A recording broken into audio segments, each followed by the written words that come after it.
Dinding pernikahan kami retak, bukan karena pertengkaran, tapi karena kesibukan. Retakan itu diisi oleh senyum manis dan gaun tidur tipis. Dia bukan sekadar pengasuh bayi kami, dia bom waktu di rumah tangga saya. Pernikahan yang dulu terasa hangat, kini pelan-pelan mendingin.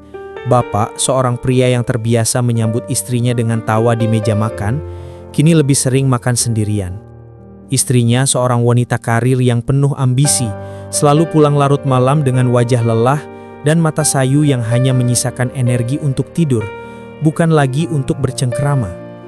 Cinta yang dulu berapi-api kini lebih mirip formalitas. Mereka jarang bertengkar, tapi juga jarang bercakap. Rumah yang dulu dipenuhi percakapan, kini hanya berisi suara tangis bayi dan dering notifikasi ponsel. Ketika bayi mereka lahir, kesepakatan itu muncul. "Kita butuh bantuan," kata istri dengan nada datar. Sebuah kompromi yang terasa praktis, tapi di balik itu ada ruang kosong yang tidak mereka sadari. Mereka mempekerjakan seorang babysitter, wanita muda, Louis, dengan senyum yang selalu tampak segar. Ia mengenakan gaun tidur tipis ketika malam tiba, dalihnya demi kenyamanan saat menjaga bayi. Tapi di mata bapak, setiap kain tipis itu lebih menyerupai undangan. Kontras itu mencolok. Babysitter seharusnya menjadi figur penuh kepolosan, pengganti kasih seorang ibu saat sibuk bekerja. Namun kenyataannya, setiap langkahnya di rumah terasa penuh persona. Rambutnya tergerai bebas, aroma parfum manisnya tertinggal di sofa, dan setiap kali menunduk untuk menggendong bayi, pandangan bapak terpaku lebih lama dari yang seharusnya. Godaan itu mulai tumbuh. Mula-mula tatapan mata yang terlalu lama, kadang senggolan tangan yang tak sengaja saat memberikan botol susu, lalu senyum nakal yang seolah berkata, "Aku tahu kamu memperhatikanku." Bapak tahu, ada sesuatu yang salah. Nalurinya berteriak agar berhenti. Tapi setiap malam sunyi, setiap ruang kosong yang ditinggalkan istri, membuat celah itu semakin menganga. Ia mulai menikmati kehadiran babysitter, bukan lagi sebagai pengasuh anaknya, tapi sebagai pengisi kesepian. Ia sadar sedang berjalan di jalan berbahaya, tapi tidak berniat menghentikan langkahnya. Awalnya cuma basa-basi saat istri pulang larut, lalu jadi obrolan tengah malam di dapur. Kemudian jadi bisikan rahasia. Saya tahu saya salah, tapi sentuhannya lebih nyata daripada janji pernikahan yang kami buat di depan altar. Malam-malam yang panjang semakin sering dilewati tanpa kehadiran istri.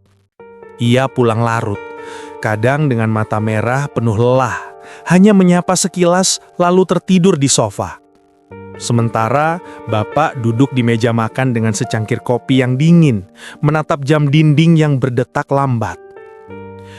Babysitter mulai mengisi ruang kosong itu, bukan lagi sekadar menggendong bayi, tetapi juga menemani bapak berbicara. "Capek ya mas, jangan dipikirin terus," katanya suatu malam sambil menuangkan teh hangat di dapur. Kalimat sederhana itu terasa seperti pelukan, sesuatu yang sudah lama tidak ia dengar dari istrinya. Obrolan singkat berubah jadi percakapan panjang, tentang pekerjaannya, tentang mimpinya, bahkan tentang rasa kesepian yang sama-sama mereka pahami. Batas profesional mulai kabur. Ia memberikan pujian. "Mas sebenarnya baik banget, cuma mungkin Mbak terlalu sibuk." Kata-kata itu menyusup ke hati bapak, menyulut rasa yang seharusnya tak ada. Babysitter itu tahu kapan harus tersenyum, kapan harus menatap dalam-dalam, kapan harus menaruh tangan di lengan bapak seolah-olah memberi kekuatan. Godaan fisik perlahan hadir. Suatu malam, bapak tak sengaja membuka pintu kamar dan melihatnya sedang mengganti baju. Sekejap mata mereka bertemu, dan bukannya menjerit atau menutupi diri, babysitter itu hanya tersenyum samar, membiarkan bapak terbakar rasa bersalah sekaligus penasaran. Ada momen ketika ia menangis kecil karena kelelahan. Lalu babysitter mendekat, mengusap bahunya dengan lembut. "Saya di sini, Mas," bisiknya. Sentuhan itu bagai petir yang membelah semua janji pernikahan. Dari obrolan tengah malam lahirlah rahasia. Dari senggolan tercipta kebiasaan. Mereka mulai membuat kode. Emoji tertentu di WhatsApp, kesempatan curi-curi waktu saat istri ke kamar mandi, bahkan menggunakan bayi sebagai alasan agar bisa berduaan lebih lama. Bapak tahu, ini bukan lagi sekadar kebutuhan. Ini sudah jadi candu. Namun semakin larut, semakin sulit untuk mundur. Setiap detik bersama babysitter terasa hidup. Sementara bersama istrinya hanya sunyi. Yang salah terasa nikmat. Yang benar terasa hambar. Rumah kami jadi panggung sandiwara. Di pagi hari, saya dan dia akting profesional di depan istri. Di malam hari, dia mencium saya dengan bau parfum istri di bajunya. Ini bukan lagi rahasia. Ini adalah party gila dengan tiket masuk ke neraka. Hari-hari berubah menjadi pertunjukan teater. Di hadapan sang istri, bapak dan babysitter menjaga peran mereka dengan sangat rapi. Babysitter tetap tersenyum manis, menggendong bayi dengan penuh kasih, seakan ia hanya seorang pengasuh yang tulus bekerja. Bapak menahan napas setiap kali istri menatapnya, berusaha terlihat tenang meskipun dadanya dihantam rasa bersalah yang menggedor. Semua terasa seperti panggung sandiwara dengan istri sebagai penonton yang tidak tahu apa-apa. Namun begitu malam turun, semua topeng itu runtuh.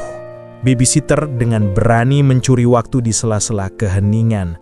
Bau parfum istri yang masih melekat di baju bapak seolah jadi ejekan, tapi justru menambah sensasi dari hubungan terlarang ini. Mereka sudah tidak lagi peduli pada batas. Ciuman di dapur, bisikan di ruang tamu, bahkan tawa lirih di kamar bayi yang tak seharusnya mendengar cerita pengkhianatan orang tuanya. Tapi semakin tinggi mereka terbang, semakin dalam jurang yang menganga. Bapak mulai didera paranoia. Setiap dering ponsel membuatnya panik. Setiap pertanyaan kecil dari istri terasa seperti interogasi. "Mas, tadi di rumah ngapain aja?" Kalimat sederhana itu membuat jantungnya berdegup seolah semua rahasia akan terungkap. Kejanggalan demi kejanggalan mulai muncul.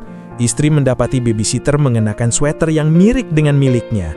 Ia juga mulai memperhatikan betapa akrabnya tatapan antara bapak dan babysitter, meski hanya sekilas. Bahkan bayi mereka tampak lebih nyaman berada dalam pelukan babysitter dibanding ibunya sendiri. Senyum kecil yang dulu dianggap manis, kini bisa saja menjadi bukti yang menusuk. Bapak berusaha mengendalikan keadaan, namun bayangan terbongkarnya rahasia selalu menghantuinya. Rumah yang dulunya tempat berlindung, kini berubah menjadi arena permainan berbahaya, tempat setiap detik bisa menjadi ledakan besar. Istri saya bukan detektif, tapi insting seorang wanita itu lebih tajam dari pisau.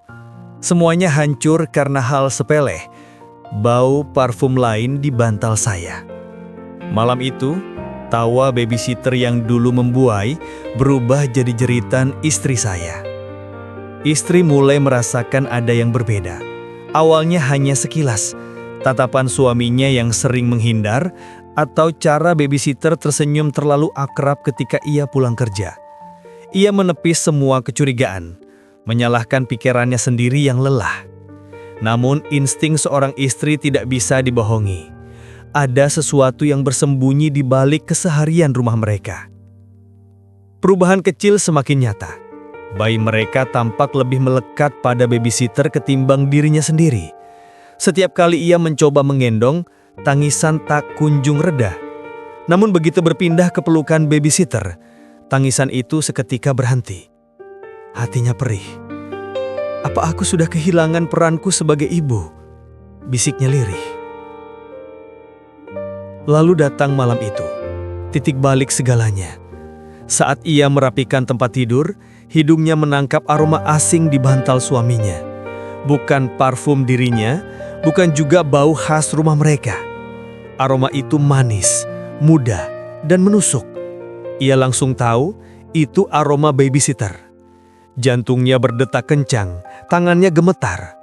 Malam itu, Kepingan-kepingan keturigaan yang selama ini ia abaikan, tiba-tiba menyatu jadi satu gambaran utuh. Mulai dari sana, ia mencari bukti. Diam-diam ia memeriksa ponsel suaminya, membuka percakapan WhatsApp yang disamarkan dengan nama palsu. Emoji-emoji rahasia, kode singkat, bahkan foto senyuman babysitter muncul jelas di layar. Dunia seakan runtuh di hadapannya. Konfrontasi pun tak terhindarkan. Dengan bukti di tangan, ia menatap suaminya yang pucat ketakutan. "Siapa dia bagimu?" tanyanya dengan suara bergetar, namun matanya penuh api. Bapak tak mampu menjawab, lidahnya keluh. Babysitter yang mendengar pertanyaan itu mencoba berkilah, tapi tatapannya goyah. Jeritan pecah. Bukan hanya jeritan marah, tapi jeritan hancur. Jeritan seorang wanita yang merasa dikhianati di rumahnya sendiri. Babysitter berlari keluar dengan wajah panik, meninggalkan kekacauan. Sementara bapak hanya terdiam, tersudut di sudut kamar, menyadari bahwa malam itu semua topengnya sudah tercabik. Tidak ada jalan untuk kembali. Kami menyelamatkan bayi kami dari bahaya, tapi tidak bisa menyelamatkan pernikahan kami dari godaan. Rumah tangga hancur, anak kami kehilangan ibunya yang sibuk dan ayahnya yang khianat. Ini adalah harga dari rahasia yang terlalu seksi. Konfrontasi itu menjadi akhir dari segalanya. Babysitter diusir malam itu juga, dengan teriakan dan tangisan yang masih bergema di setiap dinding rumah. Sementara bapak hanya mampu terduduk, wajahnya pucat, dadanya sesak oleh penyesalan yang datang terlambat. Istri, dengan mata sembab dan hati remuk, mengemasi beberapa pakaian. "Aku tidak bisa tinggal di rumah yang penuh kebohongan," ucapnya dingin. Kalimat itu lebih tajam dari pisau manapun.